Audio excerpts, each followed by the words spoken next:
Hypatia TV wrote Sfairopoulos must go. I say that for like 1,567 times. He's not a good coach for Serbian teams. This Red Star should be in the top 4. Almost half of Serbian national team is part of this Red Star team, but most of them. Do you agree, or do you think that they're playing as, because considering the injuries, they're doing what they can in this situation?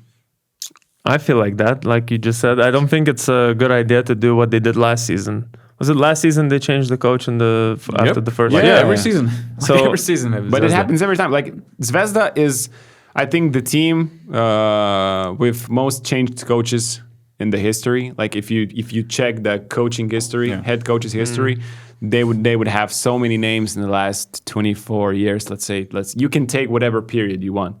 But in the last 10 years, they have had so many coaches. Yeah, I don't know. That doesn't sound like it doesn't work. Let's say.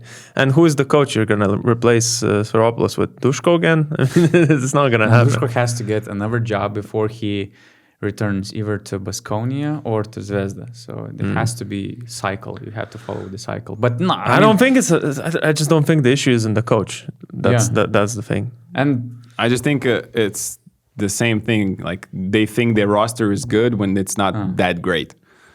Not as balanced as it should be. Let's say.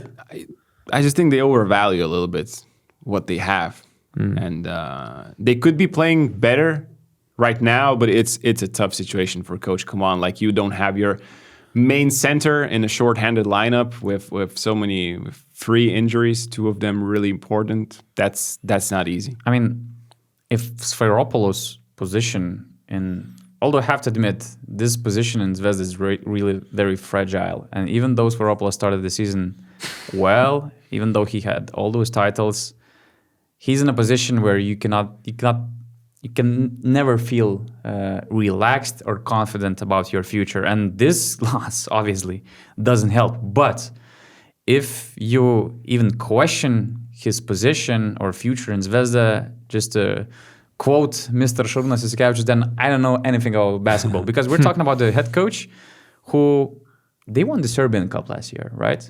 Yeah, Milan... they won the ABA League. They won this... They still have Serbian League, right? But it was very weird outcome. Milan Šilić saying like Sfairopoulos is a great coach. He beat Partizan 7 times last season.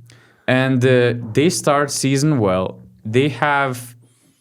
They're one of the best EuroLeague centers at the moment, injured for quite a while. They just got recently Filip Petrušev, who was very much needed to fill their roster from the start of the season. And they had few very unlucky games in terms of officiating. We had Todd Warnick, Don't remind the Zvezda fans about those. Okay? I mean, we're talking about quite a few games, like Barcelona, even as well. Todd had a great breakdown of that game. Theo Maledon scored the game winner while he actually traveled. Filip Petrušev got this charging foul, I think. I don't remember the actual play, but it was also not a good decision. So I'm not saying that they were losing only because of the refs, but if you change at least an outcome of 1 or 2 games, we're talking about the team which is in top 8 easily. So, I mean, I don't see any point in changing Coach Sfairopoulos, and he should continue for sure. He brought a lot of good things to the team. They showed good basketball in stretches when they were fully healthy, and now it's just a rough path where you have to be supported for your coach, not opposite, because you changed so many coaches, and what's the outcome of that? The last time they made the playoffs was 2016, I guess, with Radonjić. So it's like it's not working. The track record shows that changing coach all the time is not working. So I don't know. I would be disappointed, I would say, if he would get fired in the upcoming weeks.